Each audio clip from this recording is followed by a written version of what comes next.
मंडी धान बिकुवा चाषी भाई गोटे बड़ अपडेट गोटे बड़ खबर निहाती भाव में आपण मैंने जानवा दरकार जे जो धान बिक्री करेंगे बर्तमान सुधा जो बिक्री आग को हवाक जाऊँगी बर्तमान यही वर्ष 2026 मसीह जो मैंने भी धान बिक्री करेंगे से गोटे बड़ खबर निहाती भाव में आपण मैंने जानवा दरकार जे आपण मानकू इनपुट सब्सिडी जो 800 टंका मिलूला ताहा मिलनी संपूर्ण तथ्य ये वीडियो माध्यम आपण मानकू कहबी भिडियोटी शेष पर्यंत देखूँ भिडियोटी शेष पर्यंत देखिपारे आपण मैंने जानीपारे जो क्राइटेरिया रही से क्राइटेरिया यदि आप मीट कर तो आपण मानकू 800 टंका बोनस मिलिबो नहीं से बोनस टी क्यों माने पाइबे कौ मैंने पाइबे नहीं कौन रही संपूर्ण तथ्य भिडियो शेष पर्यंत देखिले जानीपारे भिडियो शेष पर्यंत देखा सहित भिडियो भल लगे भिडियो को लाइक सहित चैनल को सब्सक्राइब करी बेल आइकन ऑन करदे जहाँफल यही इनफर्मेशन जिते भी प्रस्तुत हम आपण मान पाखे सर्वप्रथम नोटिफिकेशन पहुँच पार।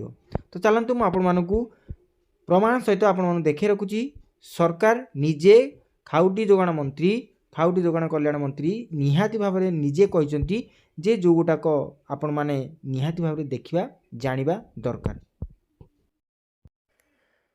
तो देखंतु बड़ चाषी को सरकार झटका मिलबनी 800 टंका इनपुट सब्सिडी तो तार विषय में आपण मानकू कहबी एठी जो आर्टिकल आपण मानकर देखुचंदी सकाळ तो जो आर्टिकल भितर आपण मानकू कहि रखुची दुईटी निहाती बड़ इंपोर्टेंट अपडेट अच्छी से बड़ अपडेट गुड़िक जो आपण मैंने जानवे निहाती भाव में मुंडरे हाथ देवे मुझे गोटी गोटी कर शुणाऊँगी। तो देखंतु राज्य में धान किणा को नहीं लगी रही अचल अवस्था मध्य चाषी दहगंज होता बेले से घा कटा घारे चून मारी राज्य जोगाण मंत्री कृष्ण चंद्र पात्र बड़ चाषी अर्थात 150 क्विंटाल ठारू अधिक धान बिक्री कर चाषी को क्विंटाल पिछा 800 टंका इनपुट सब्सिडी मिलिबो नाही। जोगाण मंत्री को घोषणा सारा राज्य में आलोड़न सृष्टि करिछि। आपण माने जानिया दरकार जो माने बहुत चाष करिसेंती जो माने 10 एकर 15 एकर चाष करचंती तो सेमाने निहाती भाव में हैरान हेबे। मंत्री कहछन जे राज्य सरकार निज घोषणा अनुसार चाषी ठारू सबु धान उठाइबे मात्र 150 क्विंटाल बा 150 क्विंटाल धान पर आउ 800 टंका इनपुट सब्सिडी सहायता दिज्व ना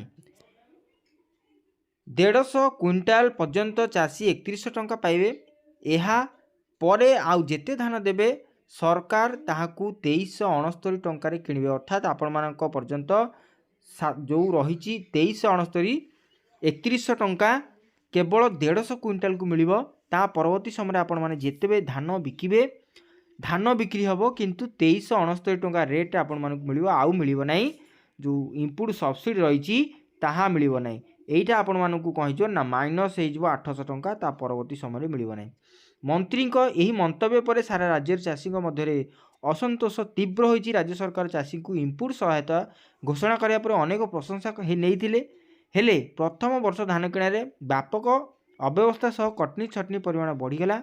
क्विंटाल पिछा 12 ରୁ 15 किलो धान कटनी छटनी करिया पर सरकार चाषी असंतोष बढ़िला। चलित वर्ष वर्तमान पर्यंत धान किणा स्वाभाविक हो पारना। पश्चिम ओडिशा रे 2 मास हेब सरकारी भाव धान किणा प्रक्रिया आरंभ हेले ए पर्यंत सबु चाषी को टोकन मिल पाने। आपण जानते जे बहुत लोकंकर टोकन ए पर्यंत भी आसीनी। आपण जानी रखंतु 50% चाषी को वर्तमान सुधा ए पर्यंत टोकन मिली नाही। यह को नहीं उपकूल पश्चिम दक्षिण ओडिशा सबुठी चाषी प्रतिक्रियाशील होइछंती। यहाकू प्रशमित करिया बदल में चाषी नौटंकी कहते ओ दलालगिरी कहते उपमुख्यमंत्री अपेक्षा करिसेंती। एही समय जोगाण मंत्री 150 क्विंटाल अधिक धान बिक्री करिया उपरे चाषी को इनपुट सब्सिडी दियाजिबो नाही बोली घोषणा चाषी क्रोध को विस्फोरित करिछि। बर्तमान मैंने आपन जानते जे ए न्यूज़ टी आपण माने जेतेबेले पाइबे आउरी बड़ सत झट्टा लगे जोटा कि मुझे कहूँ जाऊँगी। बर्तमान सरकारी नियम अनुसार अणजलसेचित जमी मालिकों ठारू एकर पिछा 13 क्विंटाल धान नियाजिबा सहित जलसेचित जमी मालिकों ठारू 19 क्विंटाल धान नि जाउची। वास्तव में राज्य में बर्तमान एकर पिछा उत्पादन परिमाण 23 ରୁ 30 क्विंटाल प्रकृत में ठीक कथा। बर्तमान अमल होउची 23 ରୁ 30 25 ରୁ 30 किंतु नौचंती केवल 19 क्विंटाल आउ 13 क्विंटाल। तो यहाँ निहाती भाव गोटे बड़ दुख खबर ପୂର୍ବରୁ ଚାଷୀମାନେ ଉତ୍ପାଦିତ ଧାନ ରଖିବାକୁ ବାଧ୍ୟ ହେଉଥିଲେ। ଏହା ସହିତ ବଳକା ଧାନକୁ ଶାଗ ମାଛ ଦରରେ ବିକ୍ରି କରୁଥିଲେ। ମାତ୍ର ଏଥିରେ ପୁଣି କଟକଣା ଲାଗିଯାଇଛି। ଏ ସମ୍ପର୍କରେ କଂଗ୍ରେସ ସମବାୟ ବିଭାଗର ଅଧ୍ୟକ୍ଷ ଅମୀୟ ପଟ୍ଟନାୟକ କହିଛନ୍ତି, ସରକାର ଜାଣିଶୁଣି ଧାନ କିଣୁନାହାନ୍ତି। ଏହାଫଳରେ ଚାଷୀମାନେ ମଧ୍ୟ ବାଧ୍ୟ ହୋଇ ଅଭାବୀ ବିକ୍ରି ଜାଲରେ ପଡ଼ିବେ। ମିଲରମାନଙ୍କ ସହିତ ସଲାସୁତରା କରି କୋଟି କୋଟି ଟଙ୍କା ଚାନ୍ଦା ନେଇ ରାଜ୍ୟ ସରକାର ଚାଷୀମାନଙ୍କୁ ଏ ସରକାର ଜାଣିଶୁଣି ହଇରାଣ କରୁଛନ୍ତି। ଏ ବର୍ଷ 75 କ୍ୱିଣ୍ଟାଲରୁ ଅଧିକ, ମୁଁ କହି ରଖୁଛି, ଏଇଟା ହେଉଛି ମେନ୍ ପଏଣ୍ଟ। ଏ ବର୍ଷ 75 କ୍ୱିଣ୍ଟାଲରୁ ଅଧିକ ଧାନ କୌଣସି ଚାଷୀଙ୍କ ପାଖରୁ କିଣାଯିବ ନାହିଁ ବୋଲି ଗୁପ୍ତରେ ନିଷ୍ପତ୍ତି ହେଉଛି। ଆପଣମାନେ ଜାଣିଛନ୍ତି, ଯେଉଁମାନେ ବଡ଼ ଚାଷୀ ଅଛନ୍ତି, ଆମ ସୋସାଇଟିରେ ମଧ୍ୟ ଯେଉଁମାନେ ବଡ଼ ଚାଷୀ ଅଛନ୍ତି, ତାଙ୍କୁ କେବଳ 75 କ୍ୱିଣ୍ଟାଲର ଗୋଟେ ଟୋକନ୍ ମିଳିଛି। ପରବର୍ତ୍ତୀ ସମୟରେ ଯେଉଁ ଟୋକନ୍ ଅଛି, ସେ ଟୋକନ୍ ଆଉ ଆସିନାହିଁ। ଏଇଠି ଆପଣମାନେ ନିହାତି ଭାବରେ ସିଓର ହେବେ ଯେ ପରବର୍ତ୍ତୀ ସମୟରେ ଯେଉଁ ମିଳିବାକୁ ଯାଉଛି, ଯେଉଁ ଟୋକନ୍ ମିଳିଥାନ୍ତା, ଆଉ ହୁଏତ ମିଳି ନପାରେ। MSP ଧାନ କ୍ୱିଣ୍ଟାଲ ପିଛା 69 ଟଙ୍କା ବଢ଼ିଥିଲେ ମଧ୍ୟ ତାହା ଦିଆଯାଉନାହିଁ। କଟନୀ ଛଟନୀ ଏକ ନିୟମରେ ପରିଣତ ହୋଇଛି। ତେଣୁ ସରକାର ପୂର୍ବରୁ ଯେଉଁ ଘୋଷଣା କରିଥିଲେ ତାହାକୁ ପାଳନ କରନ୍ତୁ ବୋଲି ସେ କହିଛନ୍ତି। ଯଦି ଜଣେ ଚାଷୀ 100 କ୍ୱିଣ୍ଟାଲ ଧାନ ଉତ୍ପାଦନ କଲେ, ପରିବାର ପାଇଁ 40% ଧାନ ରହିଲେ 60 କ୍ୱିଣ୍ଟାଲ ଧାନ ବଳକା ରହୁଛି। ଏହି ହାରରେ 600 କ୍ୱିଣ୍ଟାଲ ଧାନ ଉତ୍ପାଦନ କରୁଥିବା ଚାଷୀ 40% ଅର୍ଥାତ୍ 240 କ୍ୱିଣ୍ଟାଲ ଧାନ ନିଜ ପାଇଁ ରଖି ଅବଶିଷ୍ଟ 360 କ୍ୱିଣ୍ଟାଲ ଧାନ ବିକ୍ରି କରୁଥିଲେ। ମାତ୍ର ସରକାର 150 କ୍ୱିଣ୍ଟାଲକୁ ଧାନ ଇନପୁଟ୍ ସବସିଡ଼ି ଦେବେ ବୋଲି ବାକି ଧାନ ବିକିଲେ ଚାଷୀ କ୍ଷତି କରିବା ନିଶ୍ଚିତ ହେବ।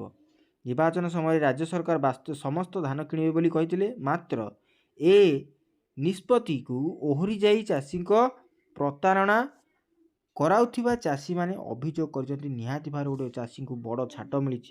ଏହି ପ୍ରସଙ୍ଗରେ ନବନିର୍ମାଣ କୃଷକ ସଂଗଠନ ରାଜ୍ୟ ସଂଯୋଜକ ଶେଷଦେବ ନନ୍ଦ କହିଛନ୍ତି, ପୂର୍ବଥର ଚାଷୀ ଯେଉଁ ପରିମାଣର ଧାନ ବିକିଥିଲେ ବୋଲି ଟୋକନ୍ ପାଇଥିଲେ, ତାଠାରୁ ଯଥେଷ୍ଟ କମ୍ ରହିଛି। ଆପଣମାନେ ଜାଣିଛନ୍ତି, ଆପଣମାନେ ସମସ୍ତେ କମ୍ପ୍ଲେନ୍ କରୁଛନ୍ତି ଯେ କାହିଁକି ଆମର କମ୍ ଆସିଲା। ଆପଣମାନେ ଜାଣି ରଖନ୍ତୁ ଯେ ସବୁ ଜିଲ୍ଲାରେ ଟୋକନ୍ ଗୁଡ଼ିକ କମ୍ ଆସିଛି, ତାଠାରୁ ଯଥେଷ୍ଟ ଅଧିକ କମ୍ ରହିଛି।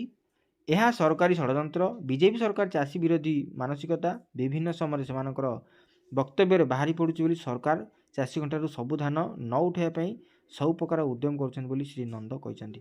ତ ଏଇଟା ଥିଲା ଆପଣମାନଙ୍କ ପାଇଁ ନ୍ୟୁଜ୍, ଯେଉଁଟାକି ରହିଛି 75 କ୍ୱିଣ୍ଟାଲ ପରେ ଆଉ ଟୋକନ୍ ମିଳିବ କି ନାହିଁ, ସେଇଟା ରହିଗଲା ଆପଣମାନଙ୍କର ଆଶାରେ ରହିବ।